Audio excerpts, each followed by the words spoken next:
Esiste un confine che nessun essere vivente dovrebbe attraversare.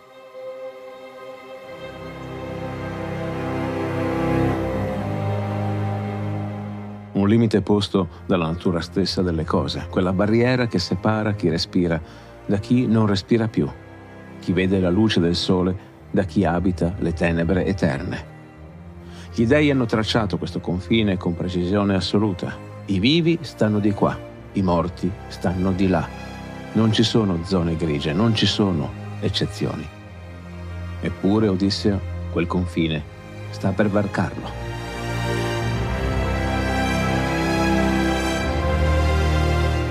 Grazie agli amici su TP che amano questo podcast: Giacomo, Sisifo Felice, Federica, Maddalena, Circe e Fabio da Singapore. Grazie anche a Dalila, Sara, Giulia 68. Grazie ad Alessandro, Gioele, Mirko, Vanessa, Jimbo, Fabio, Lizzanel, Tommaso B, Nazario e Simone. Infine a Marina, Alessia, Raul, Chiara Miriam ed Evron. Diventa anche tu parte di questa avventura. Supporta questo podcast andando su TP usando il link in descrizione.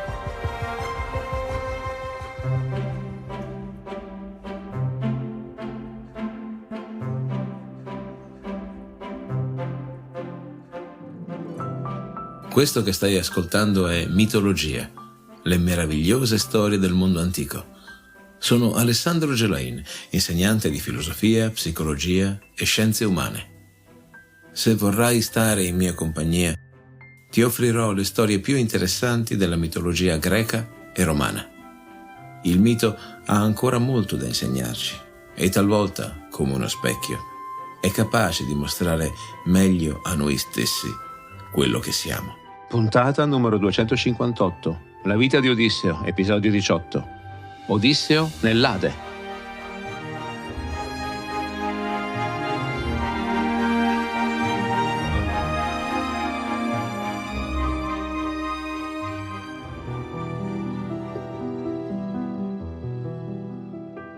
Nella sala di Alcino i Feaci ascoltano in silenzio. La storia di Circe li ha lasciati attoniti. La trasformazione dei compagni maiali, il duello tra la magia della dea e il dono divino del Moli, l'anno trascorso sull'isola di Ea. Arete, la regina, ha le mani strette in grembo. Alcino non tocca più la coppa di vino. Tutti gli occhi sono fissi su Odisseo. L'eroe riprende. La voce è diversa da prima, più bassa, più cauta. Ciò che sta per raccontare non è paragonabile alle altre avventure, non è un mostro da affrontare, non è un'isola da esplorare. È qualcosa che nessun essere umano dovrebbe vedere. La nave salpa da Ea al mattino. Circe ha benedetto il viaggio, ha legato alla prua un ariete nero e una pecora nera, le vittime per il sacrificio senza farsi vedere da nessuno. Il vento gonfia le vele, Borea soffia favorevole, mandato dalla maga stessa. Gli uomini siedono ai banchi in silenzio, nessuno parla, nessuno canta. Il vento e il timoniere guidano la nave, mentre loro restano immobili, col cuore afflitto. Sanno dove stanno andando. Circe lo ha detto chiaramente, devono recarsi all'Ade, il regno dei morti, per interrogare l'anima di Tiresia.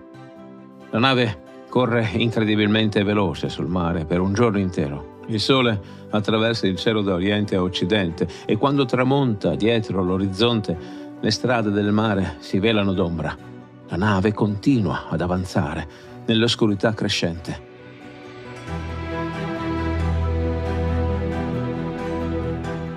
Raggiungono i confini di oceano dalle acque profonde, toccando il paese dei Cimmeri.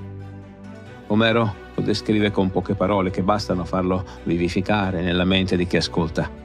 È la landa di un popolo avvolto di nuvole e nebbie. Il sole non li illumina mai con i suoi raggi, né quando sale verso il cielo stellato, né quando dal cielo ridiscende verso la terra. Una notte cupa, perenne, incombe su quella gente infelice. Non c'è giorno qui, solo tenebre. Una foschia densa che soffoca ogni cosa, che rende l'aria pesante come piombo. Gli uomini che vivono in questo luogo, se vivere si può chiamare, non hanno mai visto la luce del sole. Nascono nella nebbia, crescono nella nebbia, muoiono nella nebbia. Sono creature di confine, abitanti della soglia tra il mondo dei vivi e quello dei morti. La nave approda su una spiaggia bassa. Odisseo e i compagni scendono, portando con sé le vittime sacrificali. Risalgono il corso del fiume Oceano finché giungono al luogo che Circe ha descritto. I boschi sacri a Persefone si ergono davanti a loro, pioppi alti e salici, i cui frutti non maturano mai. Alberi sterili, piante che crescono nel regno della morte. Qui, ai confini estremi del mondo, Oceano riceve le acque che salgono dal sottosuolo. I fiumi infernali, Acheronte, Piriflegetonte, Cocito, risalgono dalle profondità dove regna Ade e si gettano nel grande fiume che circonda le terre. È un punto di congiunzione tra ciò che sta sopra e ciò che sta sotto, tra luce morente e le tenebre eterne. Davanti agli uomini si trova l'apertura, dove i fiumi scroscianti si uniscono, e lì vi è una roccia. Sono arrivati al luogo indicato da Circe. Gli uomini spaventati retrocedono. Odisseo rimane, estrae la spada affilata e scava una fossa, larga un cubito e lunga altrettanto. Inizia il rituale. Versa intorno alla fossa le libagioni per tutti i defunti, prima latte mescolato con miele, poi vino dolcissimo, poi acqua. Tutto viene cosparso con bianca farina d'orzo. Odisseo rivolge parole alle ombre invisibili, fa promesse. Quando tornerà a Itaca, se tornerà, immolerà nella sua casa la giovenca più bella che possiede, quella che non ha ancora figliato. Riempirà un'intera pira di doni preziosi. Per Tiresia, invece, riserverà un sacrificio speciale, l'ariete più nero del gregge, il migliore, solo per lui. Finisce di parlare, prende le bestie che Circe ha legato alla nave, l'ariete e la pecora nera. Il bronzo della lama scintilla un attimo alla luce fioca dei cimmeri, poi affonda nelle gole. Il sangue esce a fiotti, scuro come vino vecchio, denso, fumante. Si riversa nella fossa, riempie la terra, forma una pozza che luccica nella penombra. Succede all'istante. Le anime escono dall'erebo, non camminano, scorrono, scivolano, si muovono come nebbia spinta dal vento. Arrivano da ogni direzione, come ombre che si staccano dalle rocce, dice Omero. Centinaia, migliaia forse. Ragazze giovani che non hanno conosciuto matrimonio, vecchi piegati dal dolore di una vita intera, guerrieri con le armi insanguinate. Si ammassano intorno alla fossa, si spingono, si urtano, le voci si sovrappongono in un coro acuto, stridulo, come quando i pipistrelli si risvegliano tutti insieme in una grotta profonda e volano frenetici verso l'uscita. Quel suono non è un lamento, non è un pianto, è qualcosa di più primitivo. Il rumore del vuoto che cerca di riempirsi.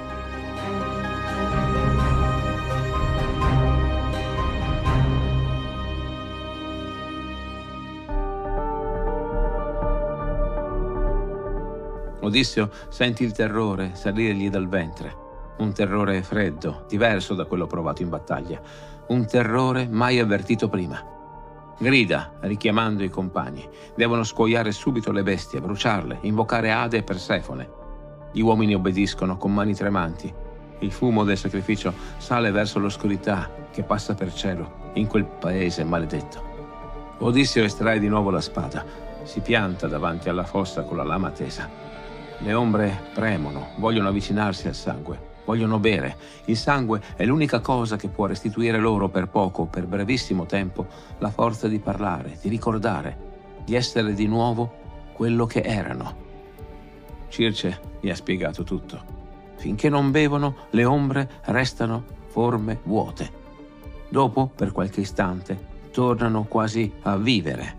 Riconoscono chi hanno davanti, possono rispondere alle domande, possono dire verità. La prima a farsi avanti è un'ombra che Odisseo riconosce subito. È il Penore, il giovane marinaio caduto dal tetto di Circe, il collo spezzato, la morte istantanea. Il corpo lasciato sull'isola, senza riti, senza pianto, perché dovevano partire in fretta per questo viaggio nel regno dei morti. E il Penore supplica Odisseo di non dimenticarlo.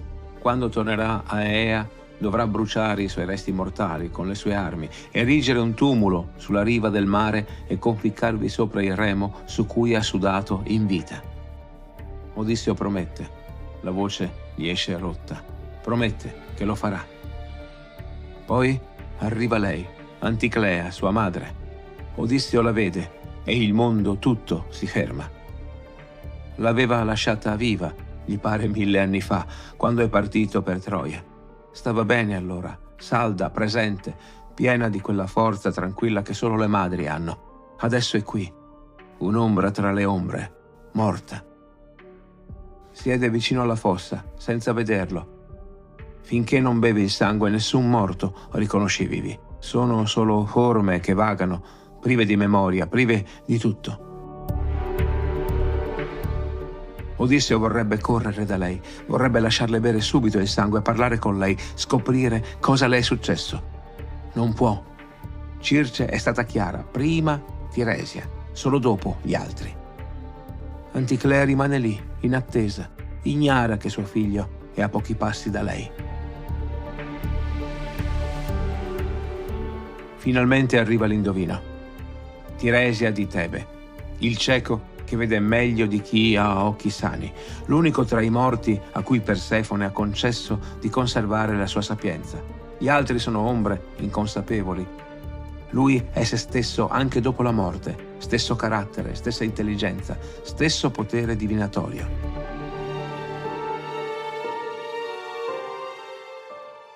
Tiene in mano uno scettro d'oro. Si muove verso la fossa senza esitazione. Non vede, eppure sa esattamente dove andare.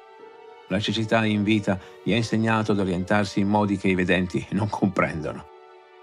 Odisseo, lo apostrofa, perché hai lasciato la dolce luce del giorno e sei sceso in questo triste luogo? Abbassa quella spada, affinché io possa bere e ti possa dire quel che desideri conoscere. Odisseo obbedisce, fa spazio. Tiresia si china sulla fossa, porta il sangue alle labbra, beve. Quando solleva il volto, la voce che esce dalla sua bocca non è più quella di un vecchio, è la voce di un oracolo, del destino che non si può cambiare. Tu cerchi un ritorno dolce, glorioso Odisseo, invece sarà amaro, un dio te lo renderà tale. Poseidone non ha dimenticato, non dimenticherà mai. Suo figlio Polifemo è stato accecato e il dio del mare vuole vendetta. La vendetta degli dei non conosce requie. Eppure potrai farcela. Giungerai a Itaca se saprai controllare i tuoi uomini, se riuscirai a tenerli a freno quando sarà il momento.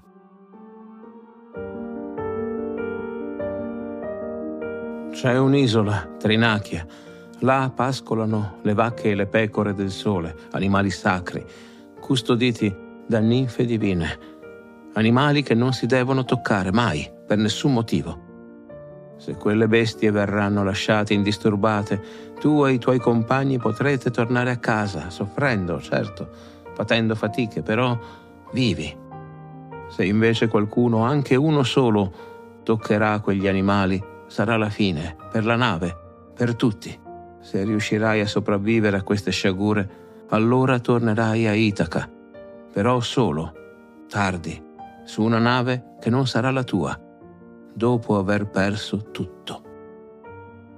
Dopo aver toccato le sacre sponde, troverai la tua casa invasa da uomini arroganti che si comportano da padroni, che consumano i tuoi beni, che corteggiano tua moglie, che vogliono prendere il tuo posto.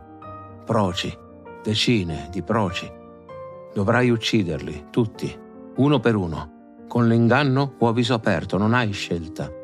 È l'unica strada per riprenderti quello che ti appartiene.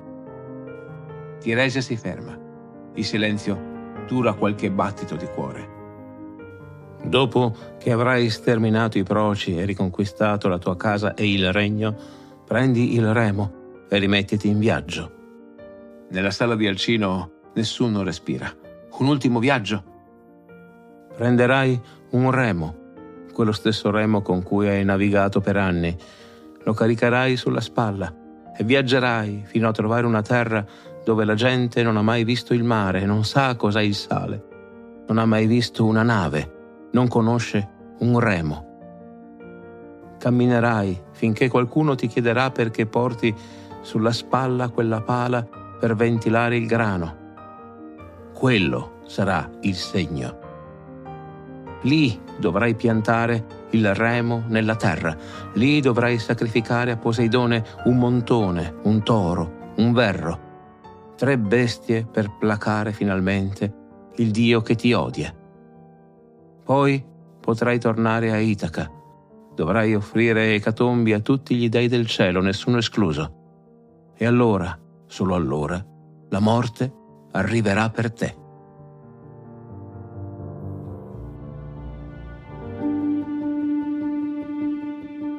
Una morte dolce, lontana dal mare. Tiresia usa in greco una formula ambigua, thanatos detoi exalos. Può significare una morte che accade lontano dal mare, oppure una morte che viene dal mare. Le 2 traduzioni sono possibili, entrambe vere, entrambe false. L'oracolo resta oscuro, sospeso tra 2 sensi opposti. Odisseo sarà vecchio, dice Tiresia, ricco, circondato da un popolo felice, e la morte sarà gentile con lui. Il resto, da dove arriverà la morte, se davvero riuscirà a sfuggire al mare, resta un mistero. L'ombra di Tiresia si allontana, scivola indietro verso le tenebre, scompare.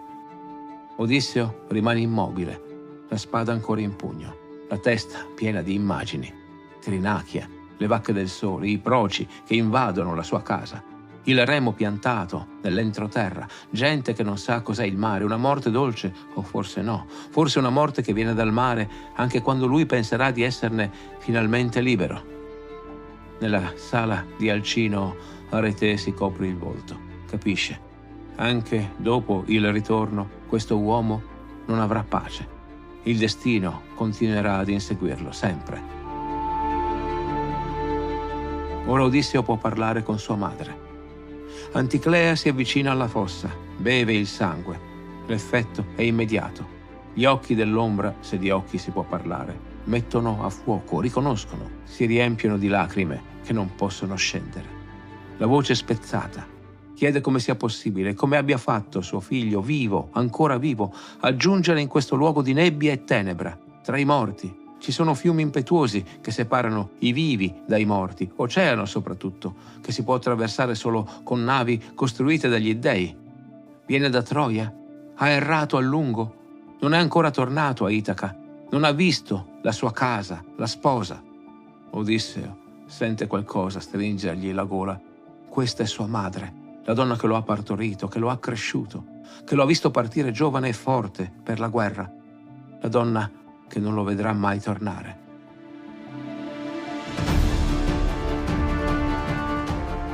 Risponde che no, non è tornato. Continua a vagare dal giorno in cui è partito con Agamennone. Ha seguito il grande re Ailio, ha combattuto sotto le mura di Troia, ha perso più di 10 anni della sua vita. È venuto qui nell'Ade per necessità, per interrogare Tiresia. Doveva sapere se tornerà mai a casa. Tiresia gli ha risposto: tornerà, però il prezzo sarà alto. Adesso ha domande lui, urgenti, disperate. Cosa è successo alla sua cara madre? Quale destino l'ha portata qui? Una malattia lunga che consuma il corpo, oppure Artemide che a volte colpisce le persone con frecce invisibili, morti dolci che sembrano sonni profondi? E suo padre Laerte, e Telemaco, il figlio che ha lasciato neonato. Il potere è ancora nelle loro mani o qualcuno l'ha preso? Pensano che lui non tornerà più. E Penelope aspetta ancora, resiste, oppure ha ceduto, si è risposata con uno degli Achei più nobili.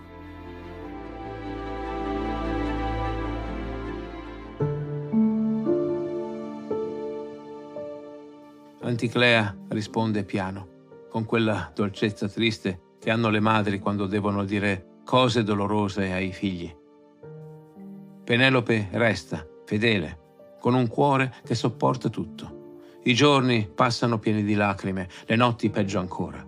Nessuno ha osato prendere il potere di Odisseo. Telemaco, pur giovane, amministra le terre, partecipa ai banchetti come conviene a chi esercita giustizia. Tutti lo rispettano, lo invitano. Laerte invece si è ritirato, non scende più in città. Vive nei campi.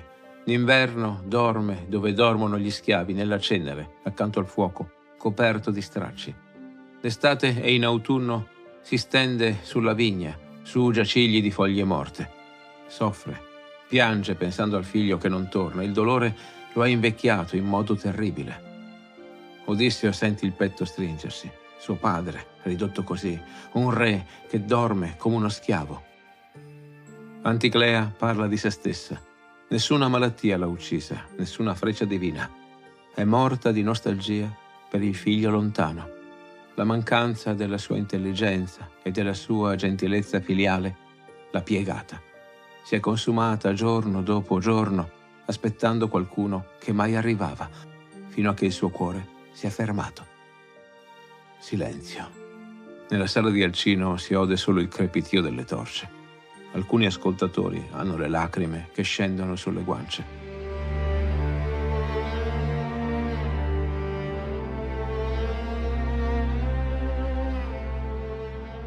Odisseo guarda sua madre, l'ombra di sua madre.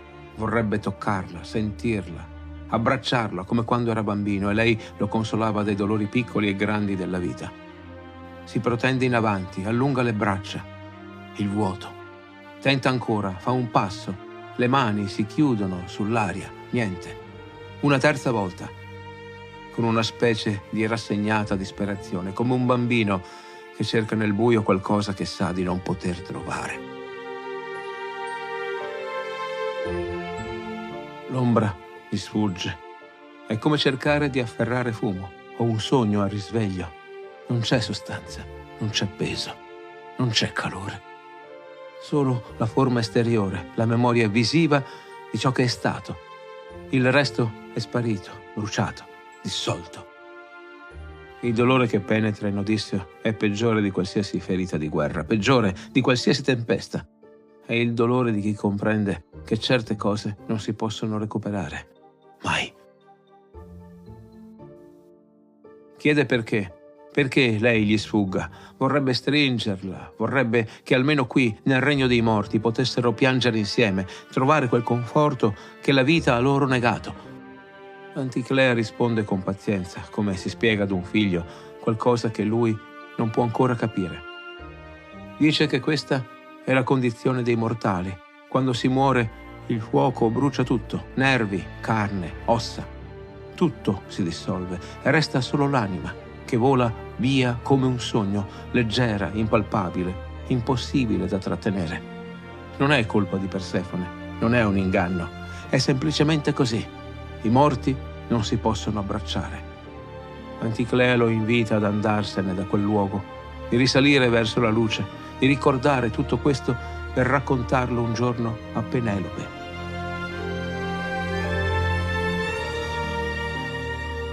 Si allontana. Svanisce tra le altre ombre. Odisseo rimane in piedi, davanti alla fossa, le mani ancora tese nel vuoto. Ha visto il futuro attraverso le parole di Tiresia.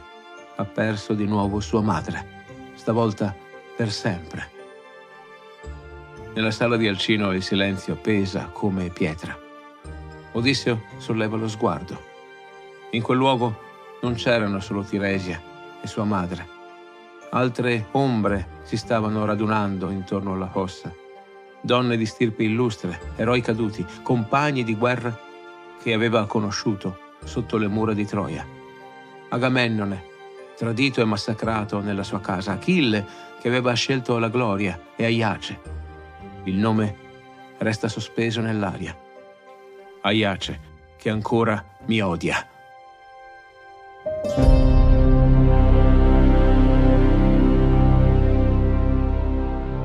Cosa significa attraversare il confine tra la vita e la morte? Cosa resta di un uomo quando la carne è consumata, quando le ossa sono bianche e fredde, quando tutto quello che era è diventato cenere? Resta la memoria, resta l'identità, resta il dolore. I morti di cui qui ci parla Omero non sono anime beate che godono di un paradiso eterno, non sono dannati che scontano pene infinite, sono semplicemente morti. Ombre senza forza, forme senza sostanza. Conservano chi erano, guerrieri ancora con le armi macchiate di sangue, madri che piangono i figli lontani, eroi che rivivono i loro trionfi e le loro tragedie. La visita nell'Ade di Odisseo è l'incontro con tutto questo, con il passato che non può essere cambiato, con il futuro che è già scritto, con l'amore che sopravvive alla morte e proprio per questo fa ancora più male. 3 volte Odisseo cerca di abbracciare sua madre, 3 volte fallisce. Il numero 3 nella poesia omerica non è casuale, è il numero della completezza, della totalità. 3 tentativi significano: ho provato tutto quello che potevo provare, ho fatto tutto quello che un uomo può fare, non c'è altro. E resta il vuoto, resta il dolore, resta la consapevolezza che alcuni abbracci non potranno mai più avvenire. Tiresia ha rivelato ad Odisseo il suo destino, tornerà a Itaca, ma solo dopo aver perduto tutto. Ucciderà i proci, ma poi dovrà ripartire. Porterà un remo nell'entroterra, dove il mare è qualcosa di sconosciuto, dove qualcuno scambierà quel remo per un ventilabro.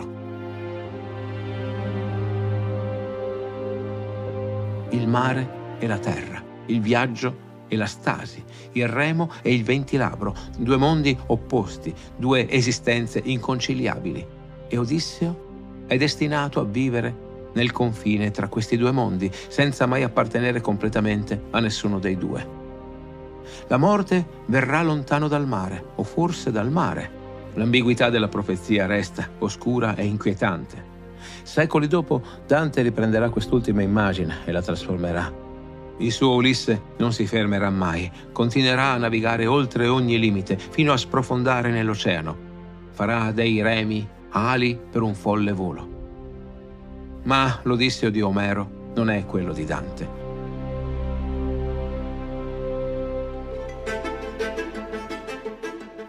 L'Odisseo di Omero vuole tornare a casa, vuole rivedere Penelope, abbracciare Telemaco, parlare con suo padre Laerte, vuole smettere di viaggiare. E proprio per questo l'ultimo viaggio è così crudele. Gli dice che anche quando sarà tornato, anche quando avrà riconquistato tutto, non sarà finita. Dovrà partire ancora. Una sola volta, è vero, una sola ultima volta, ma dovrà farlo.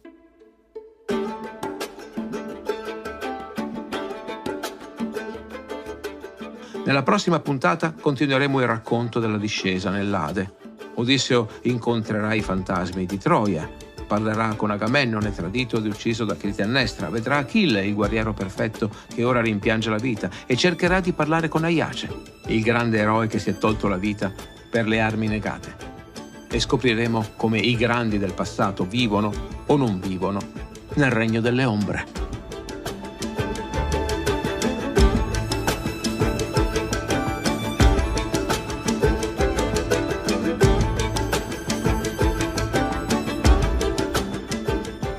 Fatti sentire, la tua voce è fondamentale per questo viaggio. Molti mi scrivono quanto amino questo podcast, ma poi sorprendentemente pochi mettono quel piccolo mi piace o il più su Spotify, che per l'algoritmo fa una differenza enorme. Metti un mi piace. Condividi nei commenti le tue riflessioni, ogni tuo pensiero arricchisce la nostra comunità e personalmente mi aiuta molto chi mi scrive cosa gli è piaciuto e perché. A proposito, ti è piaciuto questo episodio? E suggeriscilo a chi potrebbe apprezzarlo. Non c'è gesto più sincero per far crescere insieme questo progetto. Pensa a quella persona che conosci e che ama le belle storie. Ecco, proprio lei. Falle un regalo condividendo questo o altri episodi. Iscriviti per non perdere le prossime storie che ho preparato per te. E lo sai, ne arrivano di bellissime. Vuoi essere parte ancora più attiva di questa avventura? Su TP puoi sostenere concretamente Mitologia ed accedere anche a contenuti esclusivi. Trovi il link in descrizione e ricorda, anche una semplice visita ha per me un valore immenso. Questo è Mitologia. Io sono Alessandro Gelain e ti aspetto sulla tua piattaforma d'ascolto preferita.